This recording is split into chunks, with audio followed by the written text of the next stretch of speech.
Mama, I can't breathe. In the middle of a grocery store, my ex had his hands around my throat while my son screamed.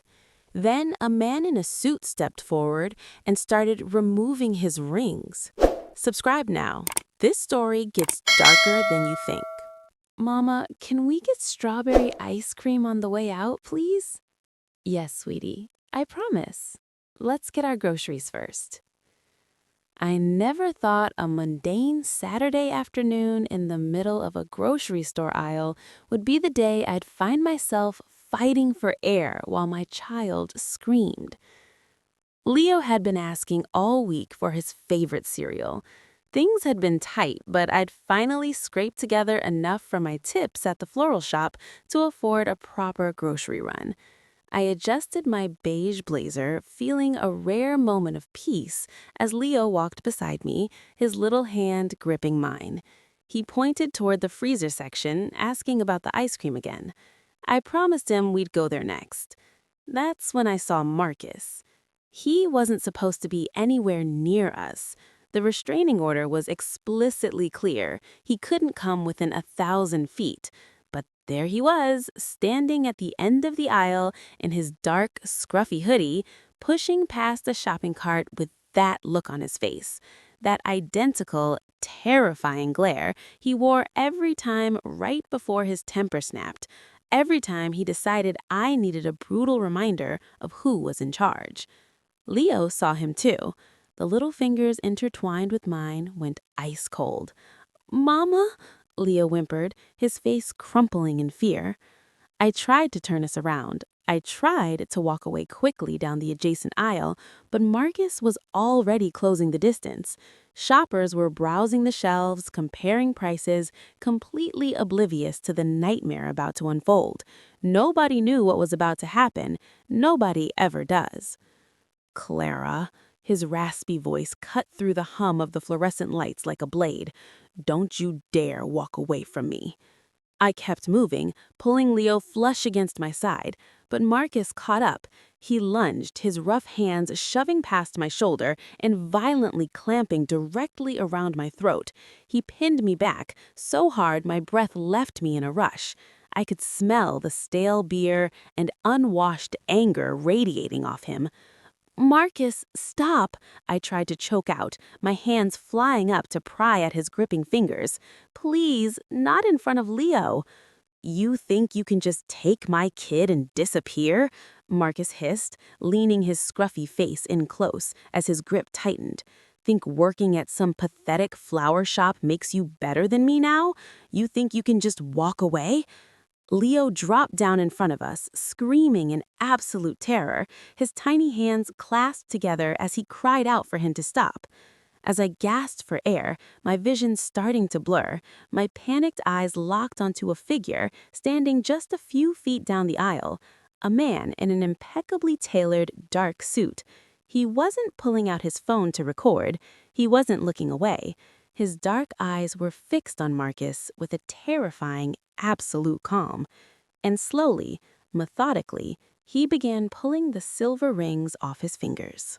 Before I could even scream, Marcus's hand tightened around my throat, the pressure immediate and terrifying. My purse slipped from my shoulder, spilling our few groceries across the linoleum as I clawed at his fingers, trying to breathe, but nothing came out. The brightly lit supermarket aisles started to blur at the edges. I could hear people shouting in the background, but nobody moved to help. They never do. They just pull out their phones. Then I heard Leo sobbing. He dropped to his knees right there on the cold store floor, his little hands pressed together like he was praying. Tears streamed down his cheeks as his voice broke. "Please don't hurt Mama. Please, Daddy, stop," he begged. Marcus didn't even look at him. His eyes stayed locked on mine, full of a volatile rage mixed with a sickening satisfaction. He hissed that I was nothing without him. I couldn't breathe. Leo was begging on his knees, and Marcus simply didn't care. As my lungs burned and black spots danced in my vision, my gaze snagged on a man standing just a few feet away. He was tall, dressed in a dark, impeccably tailored suit that looked expensive even from a distance. He wore a perfectly calm expression, as though he were watching something only mildly interesting instead of a woman being strangled in public. But his eyes were entirely different, cold and ruthlessly calculating. He lifted his hand slowly and began removing his silver rings one by one, every movement precise and deliberate, like he was preparing for something inevitable. Then he moved. It was so fast I barely registered the shift. 1 second he was standing beside a frozen display, and the next his hand was gripping Marcus's wrist. It wasn't gentle. Marcus's eyes went wide with confusion, then fury. "Let her go," the stranger said. His voice was quiet, but it carried a terrifying weight, an absolute authority you simply do not argue with. Marcus tried to jerk away, trying to hold on to me, but the man twisted his wrists at a sharp angle that made Marcus gasp in pain and release my throat immediately. I stumbled backward, coughing and gasping for air, as Leo rushed forward, wrapping his arms around my waist so tight I thought he'd never let go. Enraged, Marcus spun around, pulling his arm back to swing. He never got the chance. The stranger stepped forward, unrushed, completely unbothered, and delivered one clean, devastating punch directly to Marcus's jaw. The sharp crack echoed through the entire grocery aisle. Marcus dropped to the floor like a bag of cement. The man stood over him for a brief moment, calmly adjusting his cuff like absolutely nothing had happened. Suddenly, another man, muscular and wearing a black suit, appeared from the crowd to flank him, instantly changing the atmosphere of the aisle into something heavy and dangerous. Supermarket security finally arrived, followed quickly by the police. Marcus was arrested on the spot. The stranger gave his statement to the officers like he'd done it 100 times before. He was calm, precise, and completely unbothered. I gave mine while shaking so badly I could barely hold the pen. Afterward, he walked us to my car. His bodyguard stayed a few steps behind, scanning the parking lot like he expected trouble. "Thank you," I managed to say, my throat burning. "I don't know what would have happened if you hadn't." "You don't need to thank me," he interrupted. "But you do need to be more careful. Men like him don't stop." "I have a restraining order," I said weakly. "A piece of paper won't protect you," he replied.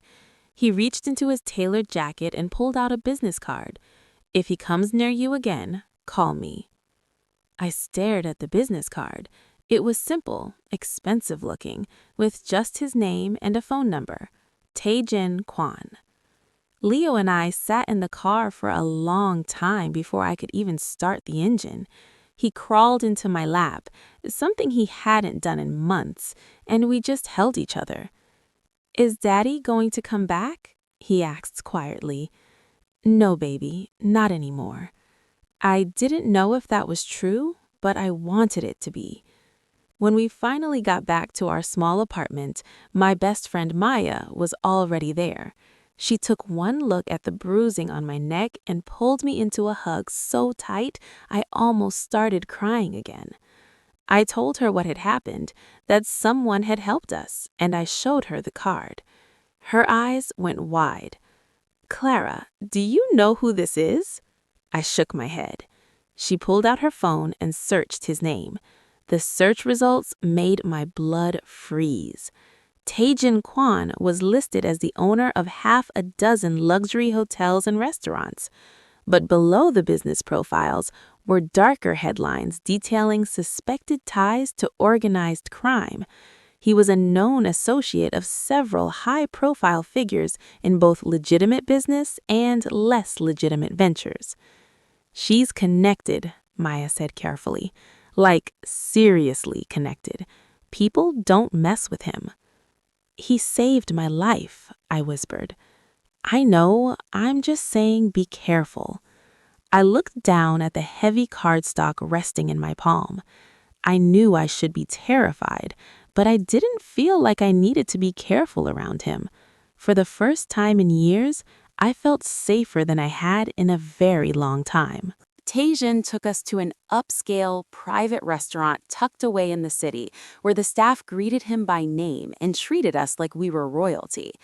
The dimly lit dining room was a quiet haven compared to the chaos of the past few days. For the next hour, I watched him patiently explain each dish to Leo, showing him how to carefully hold the chopsticks to pick up the steamed dumplings, praising him whenever he did it right.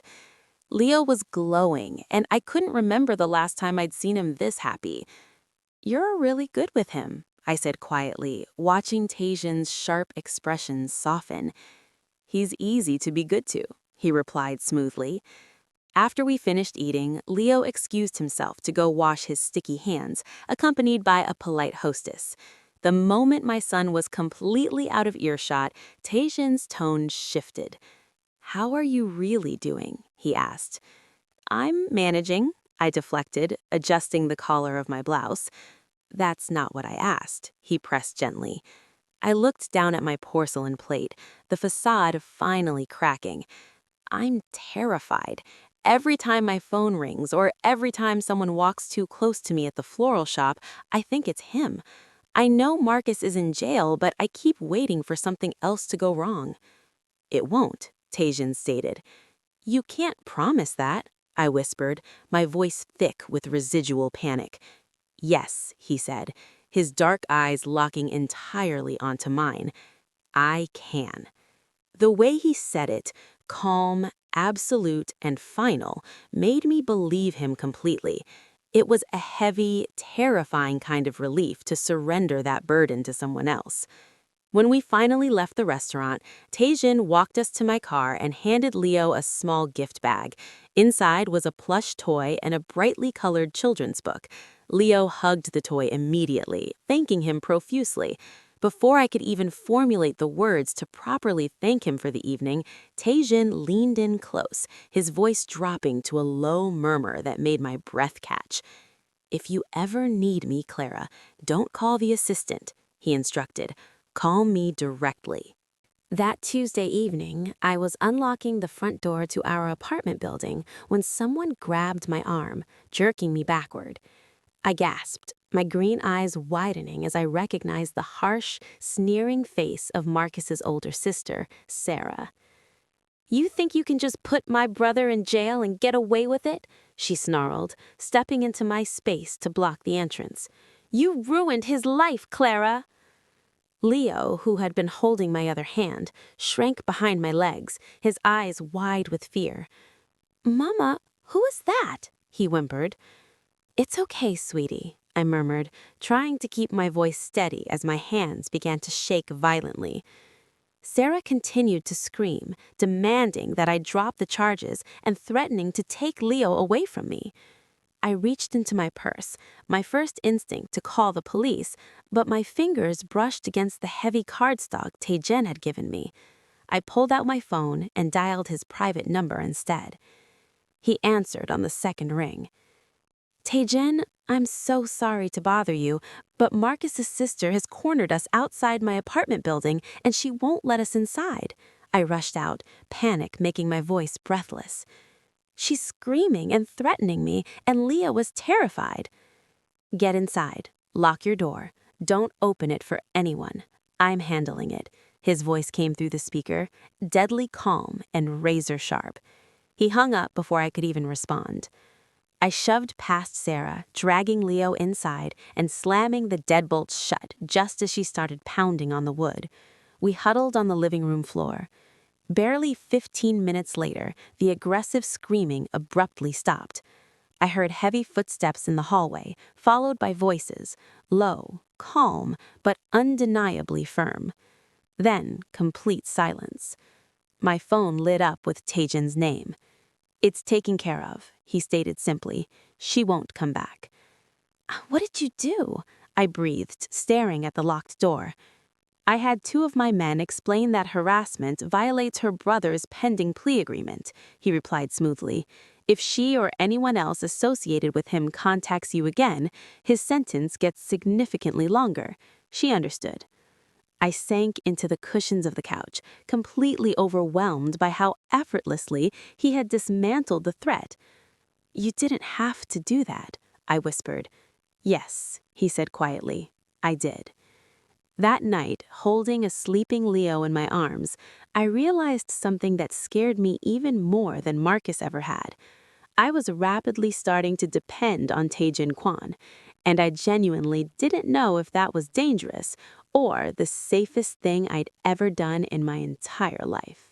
Sunday coffee at my small apartment used to be my sanctuary, but the moment my best friend Maya walked in, I knew something was wrong.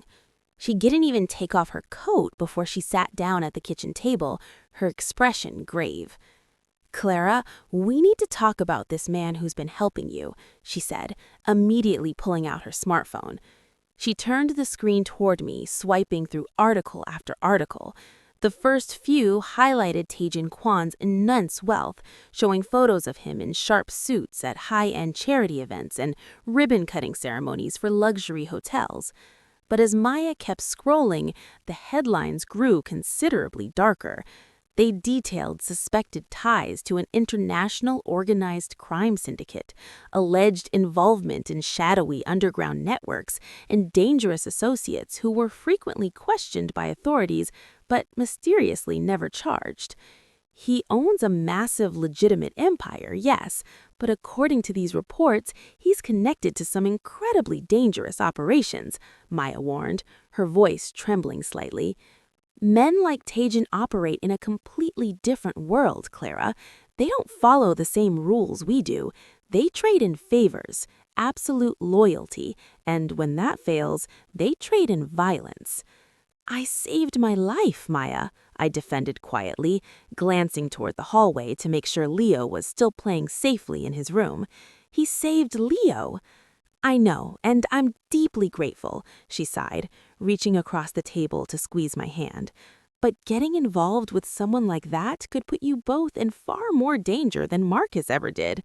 Power like his always comes with a terrifying price.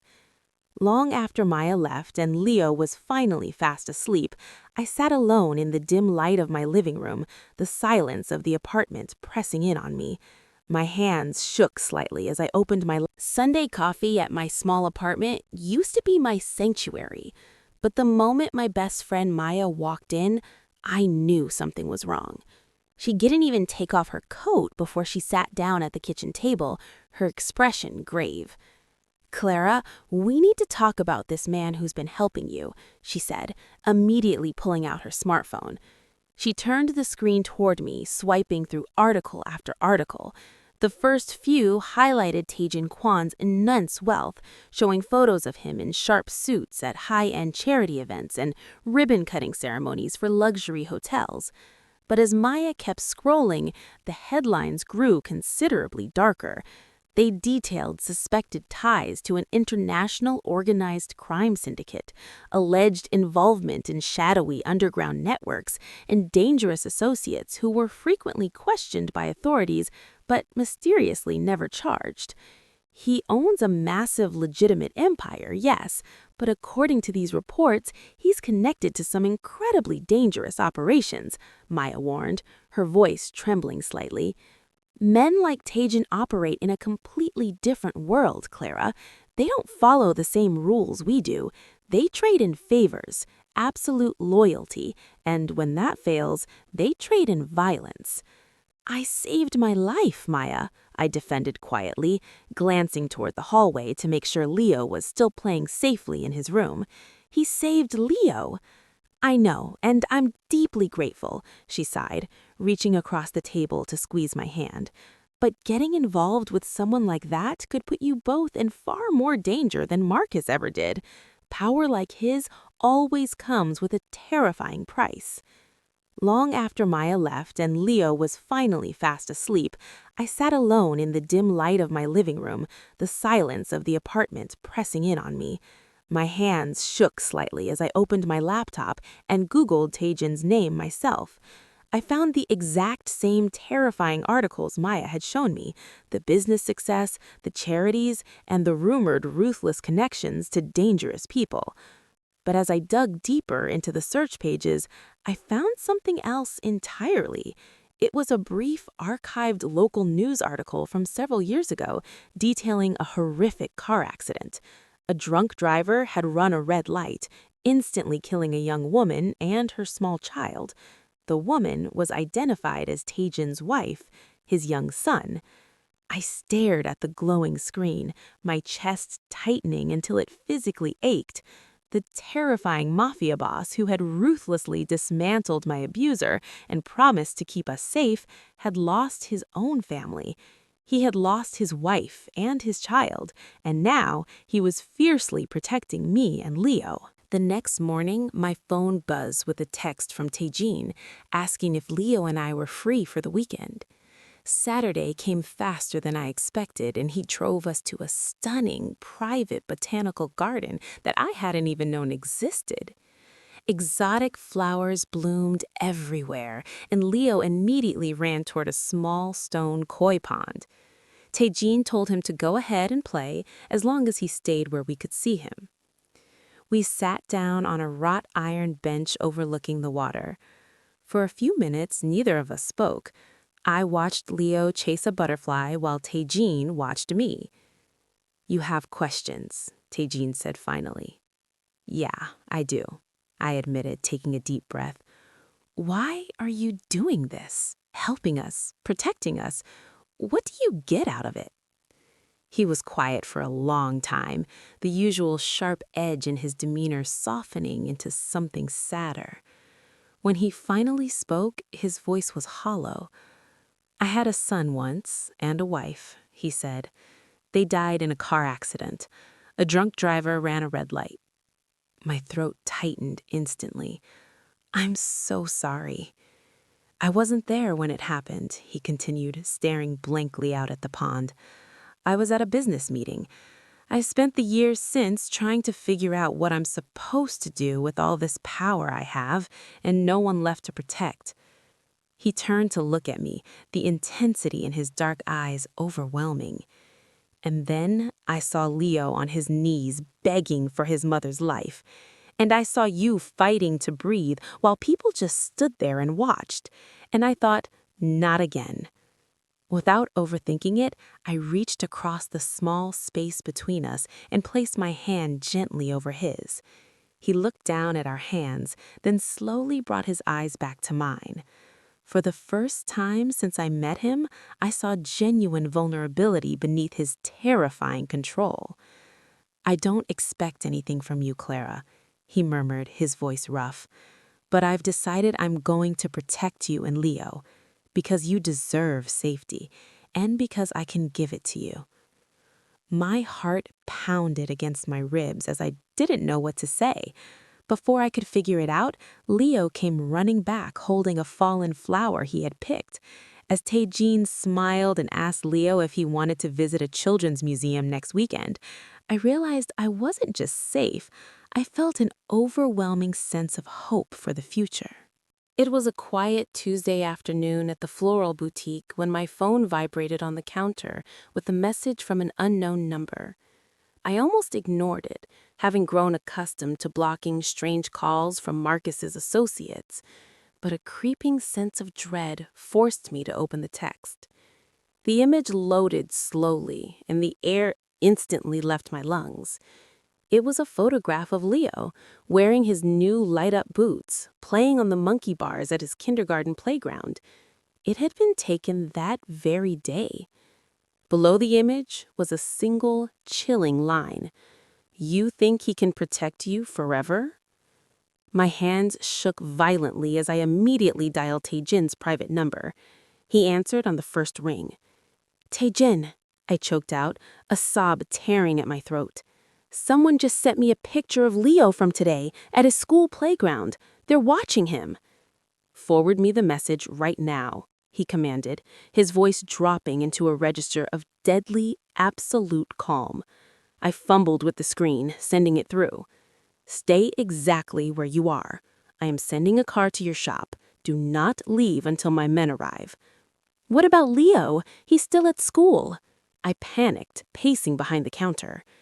I'm handling it. He won't be alone for a single second, I promise you, Tae-jin swore, and hung up. Within 20 minutes, a muscular man in a dark suit escorted me from the shop to Leo's school, where more of Tae-jin's security was already stationed at the entrances. I practically ran to Leo's classroom, finding him perfectly safe and coloring at his desk, completely unaware of the danger. I didn't see or hear from Tae-jin for 3 agonizing days after that. He didn't text or call, and the heavy silence left me terrified. When my phone finally lit up with his name late on the 3rd night, I answered before it could even ring.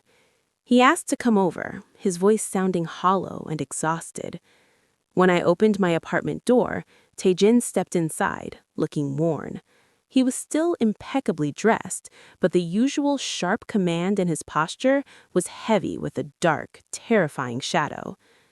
"The men who were threatening you have been dealt with permanently," he stated, his dark eyes locking onto mine. "They won't be a problem." I knew exactly what that meant, and I didn't dare ask for the horrifying details. Instead, my gaze fell to his hands. His knuckles were deeply bruised, the skin split and raw over the bone. Without a word, I reached out, gently taking his battered hand in mine, and led the ruthless head of the syndicate into my small kitchen to clean his wounds, profoundly grateful for the darkness he had unleashed to keep my son safe. 2 weeks later, the prosecutor called to tell me Marcus's sentencing hearing was scheduled, and they needed me to deliver a victim impact statement. I felt physically sick at the thought of facing him again, but I thought about Leo, and I knew I had to do it to ensure he never hurt another woman. When I told Tae-jin, his response left no room for argument. He was coming with me. The morning of the hearing, he arrived in a perfectly tailored dark suit, his imposing bodyguard waiting by the car. The courthouse was a cold, intimidating fortress, but as I took my seat at the front, Tae-jin sat directly behind me. I couldn't see him, but I could feel his solid, steady presence anchoring me. When the bailiffs brought Marcus in, my entire body tensed. He looked thinner and furious, but the exact second his eyes landed on Tae-jin, sitting right behind me, all the color drained from his face, replaced by pure terror. The prosecutor laid out the brutal evidence, the supermarket security footage, the photographs of the dark bruises on my neck, and the painful records of Leo's trauma. Then it was my turn. I stood on shaking legs, walking to the front of the courtroom to read my statement. I described the absolute horror of fighting for my life on a cold linoleum floor while my 5-year-old son begged for mercy. I talked about the nightmares that still plagued Leo and the suffocating fear I had carried every single day. My voice trembled, but I didn't break. As I sat back down, Tae-jin's hand briefly touched my shoulder, just for a second, but it was enough to steady my racing heart. The judge didn't take long to make his decision, citing Marcus's violent violation of the restraining order and complete disregard for his family. When the gavel fell, he was sentenced to 10 years in state prison with a permanent restraining order upon his eventual release. 10 years. I felt the invisible weight lift off my chest, and I could finally take a full breath. As the guards led him away in handcuffs, Marcus looked back one last time, not at me, but at Tae-jin. He was terrified. Once we were outside on the sweeping courthouse steps, the adrenaline finally left my body, and I let myself cry. Tae-jin pulled me into his arms right there in the open, letting me bury my face against his chest as I let out years of built-up pain. "It's over," he murmured quietly into my hair, holding me close. He can't hurt you anymore. And as his strong arms tightened protectively around me, for the first time since I left Marcus, I actually believed it. 2 weeks after the sentencing, Tae-jin asked me to dinner, insisting it be just the two of us. After a quiet meal at his private restaurant, he didn't drive me back to my cramped apartment. Instead, he navigated toward a quiet, tree-lined neighborhood I had never seen before. He parked in front of a stunning, secure townhouse with a warm porch light glowing in the dark. When I asked whose home it was, he turned the engine off, his dark eyes locking onto mine, and told me it was mine if I wanted it. I followed him inside in an absolute daze. The space was perfectly furnished and tasteful, looking as though it had been designed specifically for Leo and me. Upstairs, my throat tightened when I saw a bedroom decorated perfectly for my son, with bookshelves already filled and his favorite colors everywhere. But the true shock waited downstairs on the kitchen counter, a thick manila folder. My hands shook as I opened it to find the fully paid deed and keys to a beautifully renovated floral boutique downtown. I turned to Tae-jin, tears streaming down my face, overwhelmed that he would do all of this for us. Stepping closer, his voice rough with emotion, he explained that Leo and I had given him something he thought he'd lost forever, a reason to protect, to build, and to care. 3 months later, my life was completely transformed. We were settled into the townhouse, my new floral shop was blooming, and Leo was finally sleeping through the night, thriving in his new environment. Tae-jin had become a steady, loving pillar in our daily routine. One sunny Saturday at the botanical garden, Tae-jin crouched down to Leo's eye level, his expression suddenly serious, as he asked my son if it would be all right if he officially became part of our family. Leo didn't even hesitate before throwing his arms around Tae-jin's neck. Standing back up, Tae-jin reached into his tailored pocket, pulling out a small velvet box. Inside rested a simple, elegant promise ring. Slipping it onto my finger, he promised that when I was ready, he would ask properly, but he needed me to know his intentions were permanent. Looking at the ring, and then at the terrifying, gentle man who had pulled me from the dark, I knew I was finally safe. I had been saved by a man who chose to rebuild my entire world. I was grabbed by the throat by a man who wanted to completely destroy me, but I was saved by a terrifying man who chose to rebuild my entire world. If watching a ruthless kingpin effortlessly dismantle a toxic ex to protect the woman he loves gave you absolute chills, you need to hit that subscribe button right now.